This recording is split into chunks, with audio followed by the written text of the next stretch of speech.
This is the Berman Project. Hey, it's JD here, back for another week of introspection and reflection on loss, grief, and the pathway to mental wellness, all the while nourishing my soul with the music and art of the late, great indie rock singer-songwriter David Cloud Berman. How are you doing, motherfuckers? I am hopeful that you're okay. I am, wishing you nothing but the best and hoping that you're enjoying your day and that perhaps, listening to a little Berman music today will offer you that spark that you need to make it through another day. For me, I'm hoping the same. I'm looking out my window right now. The sky is blue. There's not a cloud in sight. And yet somehow it's foreboding to me. Somehow it's mocking me. It's making me feel less than I am. And I know that that's an illusion, but it's a powerful illusion. It's Copperfieldian, if you will, making the Statue of Liberty fucking disappear before my very eyes. How did he do that? I don't know. But I saw it on TV, so it has to be real, right? So there's that. I've had a wicked 36 hours. I got back from a week in Arizona, and through no fault of anyone, my brother worked a lot more than he thought he was going to, and then he had to hobnob as well.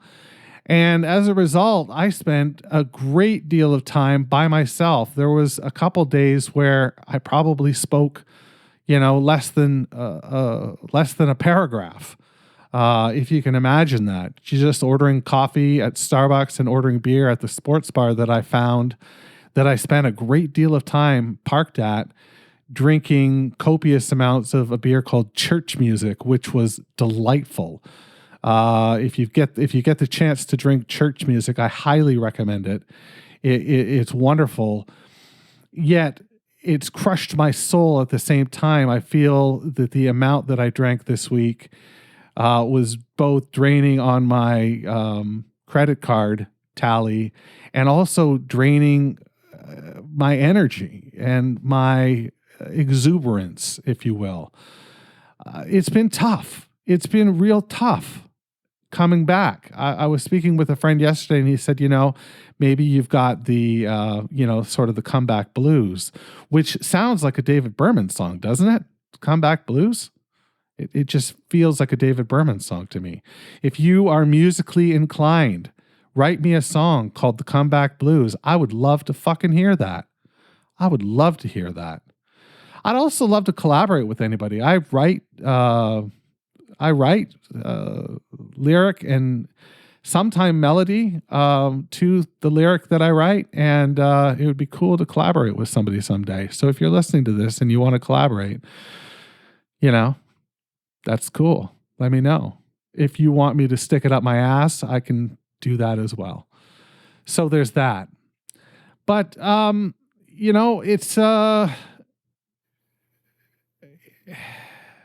it's tough being us, isn't it? I'd love to say it's tough being me, but I know it's not just me. I know it's everybody. And it makes it real tough on those tough days to get motivated and be motivated. Yesterday, it was raining the entire day here. It was a very spring-like day, but with the bitter effects of winter in that it was a cold rain. Not so cold that it was icy, but it was cold and definitely a day that you didn't want to go outside and, be with nature. I find that when I get sun on my skin, I feel better. I am healthier. I am, more alive and more, I've got that je ne sais quoi about me that it just feels right. It feels good. I probably shouldn't have been born where I was born because I get 2 months of, absolute darkness. And then, March and April are touch and go. And I'm hoping that the go is done and I can get touched. I wouldn't mind getting touched. So if you're listening to this and you want to collaborate on that, let me know. We can arrange something. Yeah, I had some dark fucking thoughts last night. I was this close. A phone call from a friend and a phone call from my wife away from checking into the emergency department at the hospital, because I really thought that was going to be it. I was ready to pack her in. And it's tough when, you're ready to die, but you're not willing to kill yourself to get there. It's a real humbling, mediocre place to live in and to be in and to explore. And I don't like it. I don't like it at all. It's scary, and it should be scary. I've got a lot to live for. Life is I don't know why I'm having such difficulty saying this, but life is good. There's a lot to cheer for. I used to say there were stories that I wanted to see the end of, but I've stopped really participating in pop culture in the way that I used to participate in it, which is tough when you're a podcaster that podcasts about pop culture. Like I'm such a fucking square now. I haven't watched jack squat. I am watching White Lotus right now, very slowly, but I haven't even watched Mandalorian. I haven't watched Andor. I'm way behind, and those are shows that I should enjoy. That's why I underscore those shows. They are ones that I traditionally would go out of my way to watch, even though I'm not watching other things. Baseball used to be something I got great joy out of. Now it seems like it's an excuse to sit in the sun and get drunk, which, to be fair, it always has been, but it's just different now. I did see a baseball game when I was in Arizona. It was the Cubs playing the Diamondbacks. I didn't realize there was such a Cubs contingent in Arizona, but boy, oh boy, there was. Beautiful ballpark. And it was nice. I did that again by myself. And then I went to a bar afterwards, a sports bar, in quotes. It was a hotel bar that had a couple TVs hanging up, and it called itself a sports bar. And I ended up meeting a real nice fellow from Chicago, Jason, who sat next to me. And we watched a couple of March Madness games and really enjoyed that. Enjoyed his company. And that was a great time. Back to the present, though. I woke up today and I feel better than I felt yesterday, which is good. I think I'm going to take this opportunity to start drying out my liver and take a little bit better care of that aspect of things. I know I sound like a broken record. I say this quite often, but I think this time I'm going to at least take a week after today, because I did buy beer yesterday. In my destructive mode, I spent a lot of money on food and beer at around 9:00 last night and got it delivered. And that's a dangerous fucking thing that you can get beer delivered. I don't know if that's always been the case for you, but it's relatively new here. You can get cannabis delivered now as well. And that's, man, I haven't got high this month. So there's that. I'm looking forward to April and the showers that will bring those May flowers. And then, the world is my oyster. May, June, July, August, September. I love those months. Those are great months. So there's that.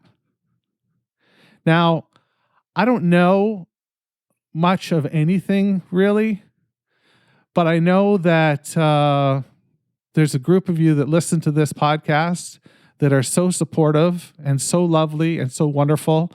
And I want to thank you from the bottom of my heart. If anything were to ever happen, you mean a lot to me. And, I'll never forget the kindness that you've extended in my direction. Um, we're working towards something here, and we're going to get there. We're going to fucking get there. Mental wellness is on the map, and it's marked X. And, X is that fucking variable. It just really is. And I suck at algebra.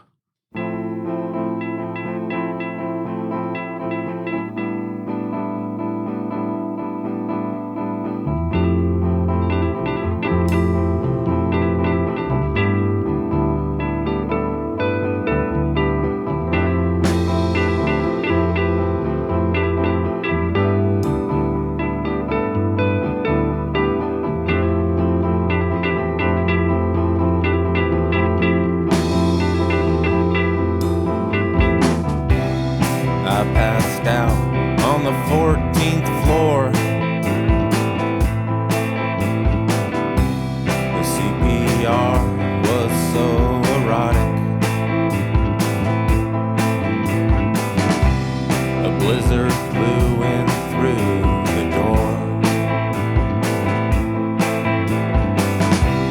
and little glowing cum buckets in her ankles. Oh, Dallas, you shine with an evil light.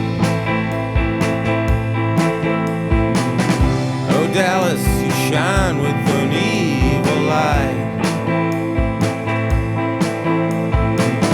How'd you turn a billion steers into buildings made of mirrors? Why am I drawn to you tonight? Taste the geometry of a church in a cul-de-sac. You're gonna wanna sit with the bad kids in the back. Cruising down Commerce, killing time in the blazing sun. Is it true your analyst was a place kicker for the Falcons?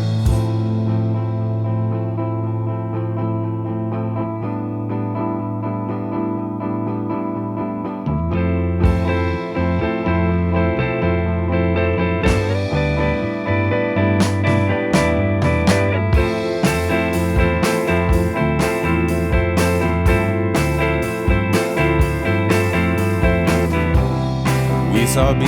King on General Hospital in the Oak Cliff Dram House where we stayed. And when Clancy whipped her with his belt buckle, he cleaned her cuts and then we prayed. Oh, Dallas, you shine with an evil light. Don't you know that God stays up all night? How'd you turn a billion steers into buildings made of mirrors? Why am I drawn to you tonight? Watching the makeup girls make out with the mannequins. Hey boys, supper's on me. Our record just went aluminum. Poor as a mouse every morning, rich as a cat every night. Some kind of strange magic happens when the city turns on her light.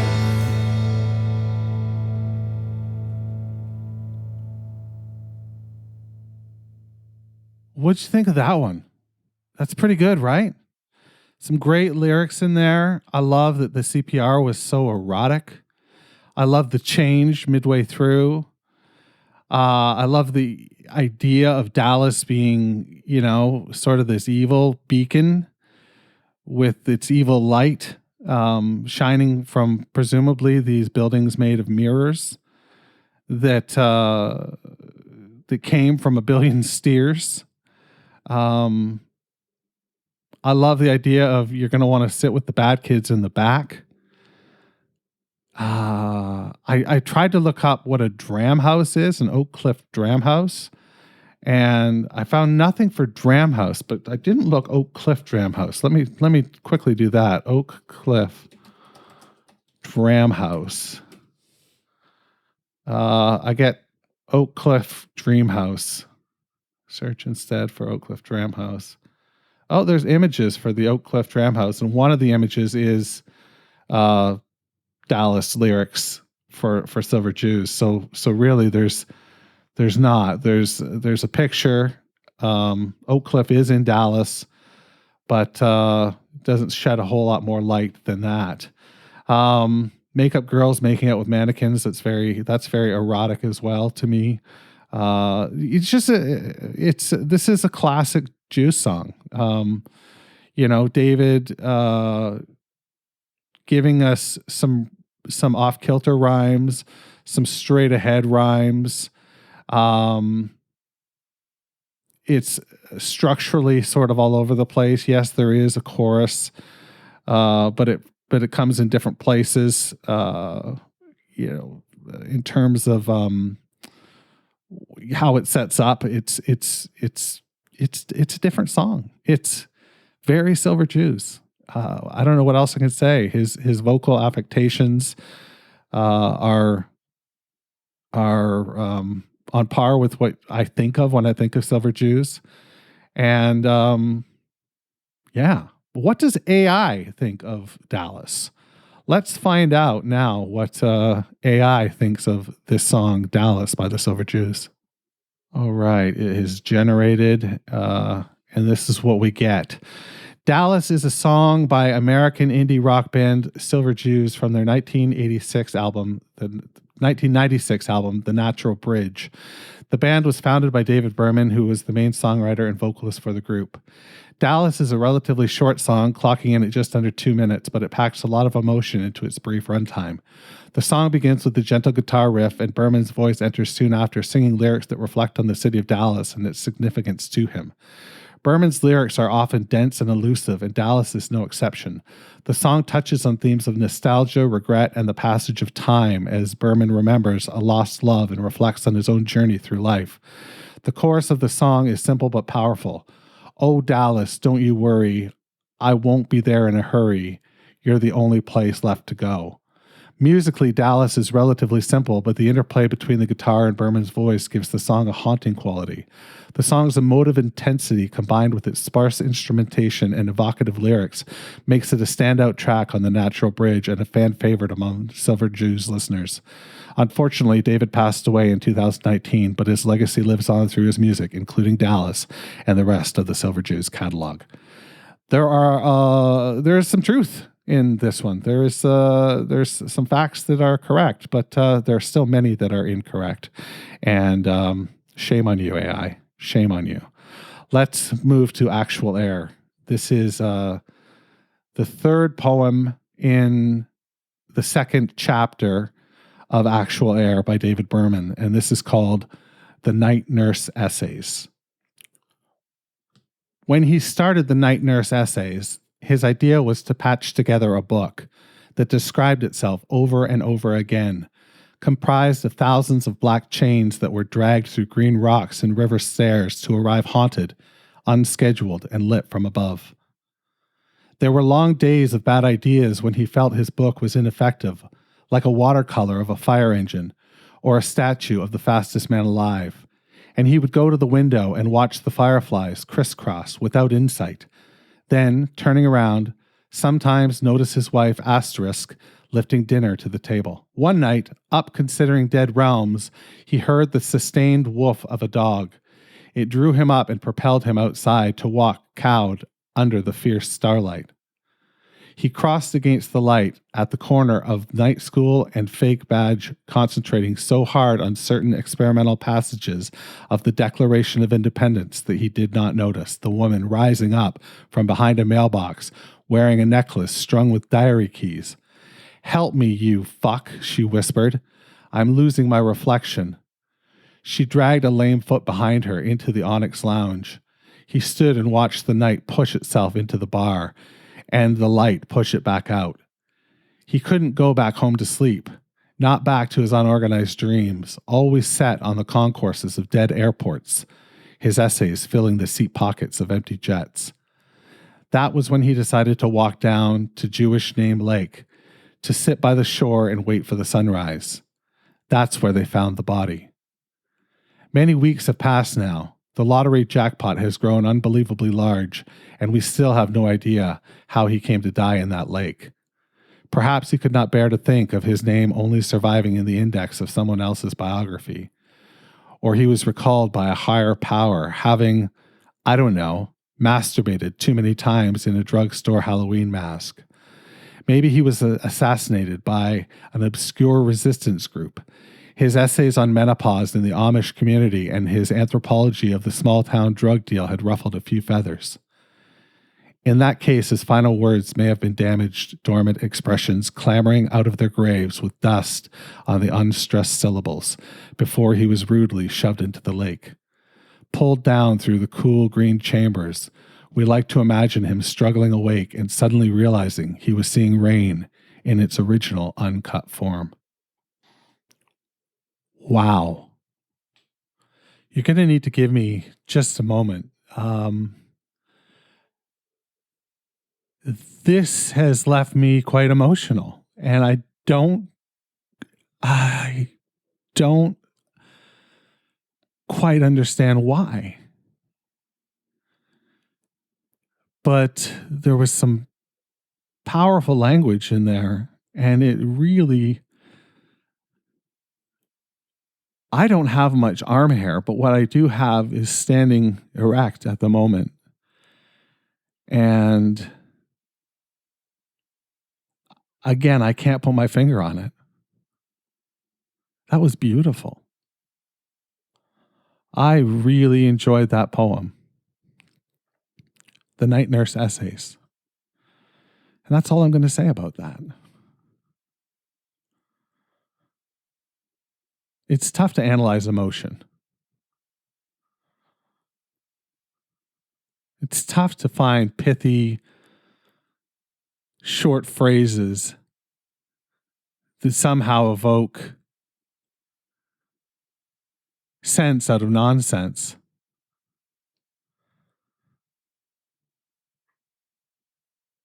That just did it for me. It just really did it for me. And that's what I got for you this week. I'm going to let you go on that. So stay hungry, stay foolish, and wash your goddamn hands. The Berman Project is a production of Douvres Podcasts and Such. You can find out more about the show at www.thebermanproject.xyz. That's right, I'm fucking Canadian. I'm also social. Find me on Twitter, Instagram, and all the rest at Berman Project.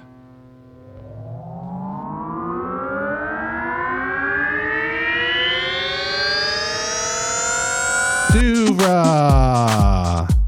Podcasts and Such.